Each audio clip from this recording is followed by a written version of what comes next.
Crapo. Thank you, Mr. Chairman. Everyone here has heard me say many times that if we had tried to, we probably couldn't have created a tax code that is more unfair, more complex, more expensive to comply with, or more anti-competitive to our own American business interests than the code we're working on. And finally, we have an opportunity to move forward with meaningful reform. And once again, the attack is made that it's just an effort to try to raise taxes on the wealthy, on the poor or the middle class, and cut taxes for the wealthy. Rhetoric is flying all over the place. Well, let's just look at some of the facts.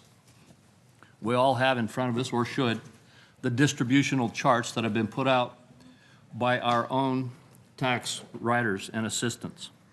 The Joint Tax Committee's distributional reports show that taxes will go down. The amount of taxes in dollars will go down for every single income category in America. And if you look at these distributional charts, you will see that the largest percentages of reduction are in the lower and middle class income categories. The same charts also show that the average tax rate will go down for every single income category in America. And once again, a greater percentage of reduction for those in the lower to middle income categories. Yet we will continue to face the attacks that what we are doing is trying to raise taxes for those in the middle and lower income categories so that we can feather the nest of the wealthy.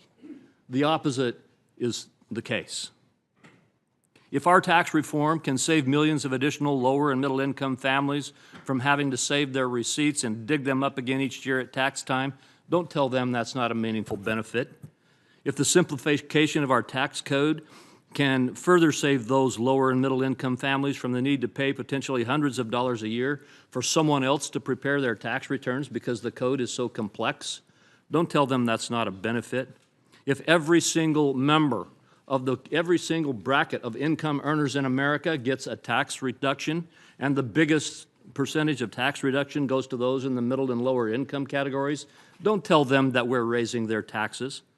If pro-growth effects of making American business more competitive around the world can result in higher wages and more job opportunities for lower and middle income families, don't tell them that we are feathering the nest of the wealthy. The reality is we are going to address the true problems with our tax code, and it is going to help all Americans have a stronger, healthy America, a stronger family, stronger wages, better growth, and an ability to start building ourselves out of our fiscal crisis. There's another very important effect of comprehensive reform that we've got to fully explore. Some have suggested that our current fiscal situation means it would be irresponsible to do any kind of tax reform that increases the deficit on a static or current law basis. Actually, the opposite is the case. This is precisely the time we need to focus on the dynamic opportunities for growth in our economy. On our current path, and our own CBO analysts have told us, if we don't change our course, we will see our rate of growth in this economy stay at its stagnant level of below 2%. And other analysts have said that if we will take a dynamic approach to fixing this broken tax code and making ourselves more competitive, we will see rates of growth that could significantly increase. Again, helping not just individuals and families, but helping this nation become much more competitive economically. I see that my time is running out. I had some charts and some analysis here to go through. I guess I'll do it at another time when we have an opportunity to discuss it. But Mr. President, it's time to fix our code. We no longer need America to have the most complex, the most expensive, and the most anti-competitive code in the world, and one that pushes down our own citizens' ability to grow and achieve their American dream. Thank you, Senator. Senator Bennett. Thank you, Mr. Chairman.